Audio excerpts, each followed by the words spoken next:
show that shows you recipes so easy anyone can make them. Here is your host, Hannah. Hey guys, today we're going to be making my favorite kind of cookie, oatmeal chocolate chip. And so the first step in making these is you need to wash your hands because sanitation is very important, as scientists discovered back in like the 1800s that washing your hands prevents diseases. And then you need to remember to preheat your oven to 375 degrees. And this is a step I usually forget, but you need to do it. So first you're going to cut up your butter, which is about 3/4 a cup. And I like to cut it up into the bowl. And then you're going to pour 1/2 cup of sugar, white sugar, and then 3/4 a cup of brown sugar into the bowl. And then you're going to mix them up, which is called creaming the butter and the sugar. And so you want to get it where it's a nice consistency and fluffy, and you don't want it to be crumbly. And before you do this, you need to soften your butter so that it, doesn't be hard, and it's a lot easier to mix if it's softened. And then a lot of times you need to scrape this out of the beaters and make sure you don't have chunks of white butter in them, because you don't want someone to just bite into a chunk of butter, because that probably would not taste very good whenever they're baked. Alright, and then you're going to crack the egg and put it in there. And the egg helps the cookies stay together, so that's a very important part. Do not forget the eggs or it won't cook right. I know from personal experience.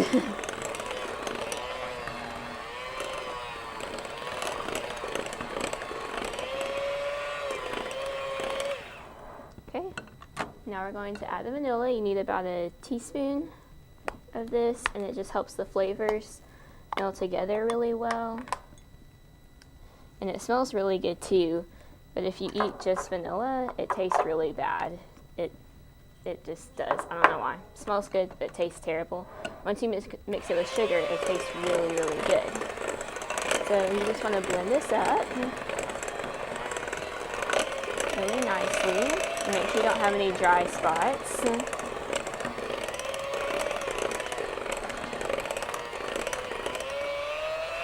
And once that's mixed up, you start adding the flour. You only want to add a little bit at a time, otherwise it will become too dry.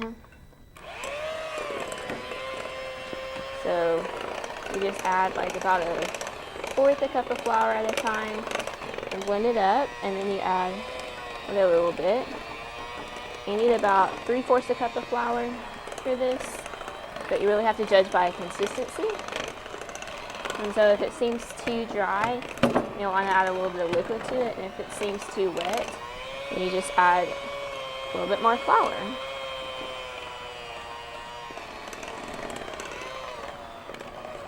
And so just keep mixing it up, and the flour is what makes the dough all nice and stiff, so it will cook well.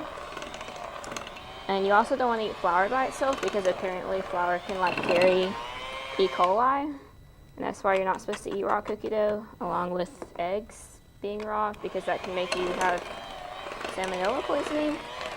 But I eat it anyways, so you can just disregard that advice if you'd like.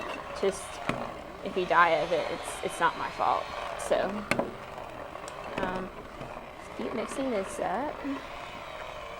And pour the last little bit of flour in there.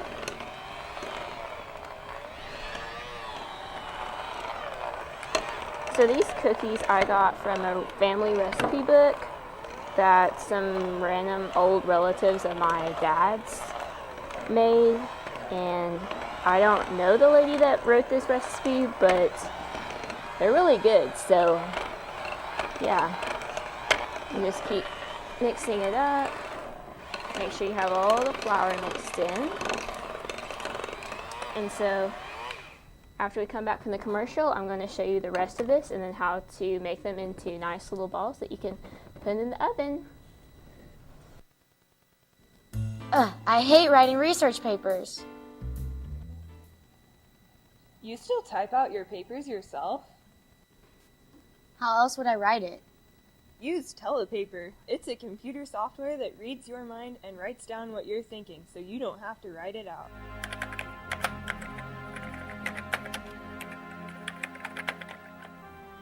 Write your papers easier and faster. Download Telepaper today and get a free trial. Alright, so now we're back. So now you just scrape the beaters again. Get all this nice dough off of the beaters and off the sides of the bowl. And now we're going to add the oatmeal, which is what makes it oatmeal cookies.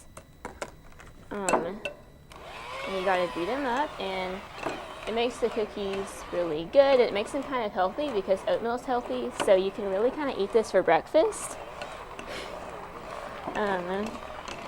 It's basically like eating oatmeal, but it has a lot of sugar for oatmeal. But if you don't care about that, then it's fine.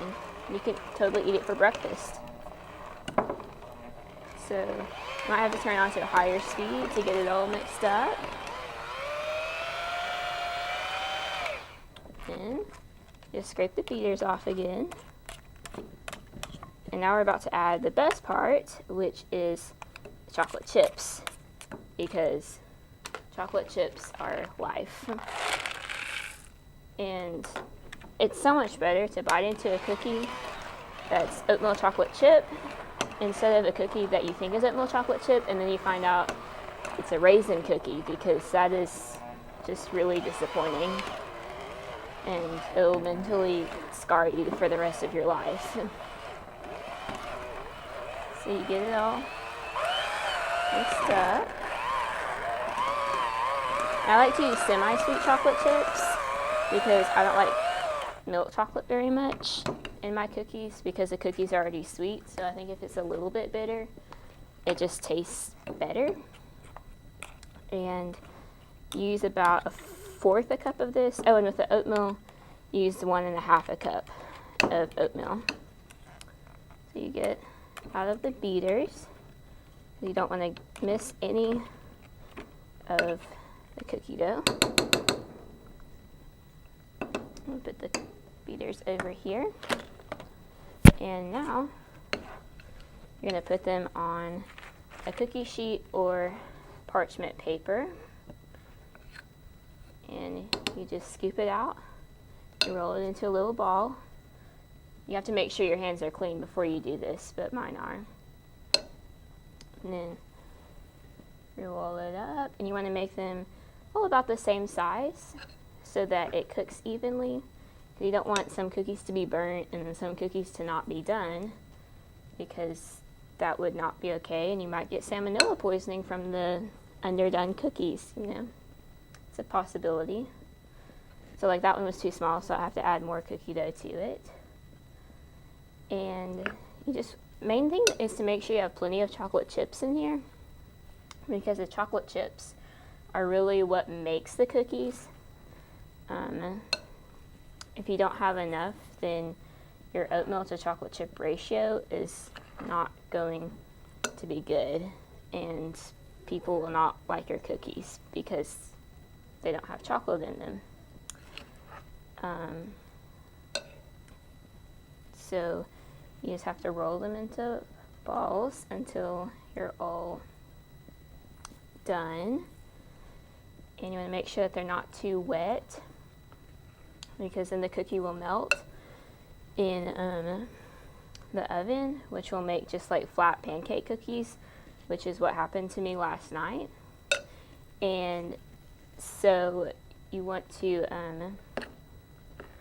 make sure you don't do that, but then you also don't want them to be dry and crumbly. So you just put these in the oven for about 15 to 20 minutes, and then you'll have nice chocolate chip oatmeal cookies. See you next week on Cookies with Hannah.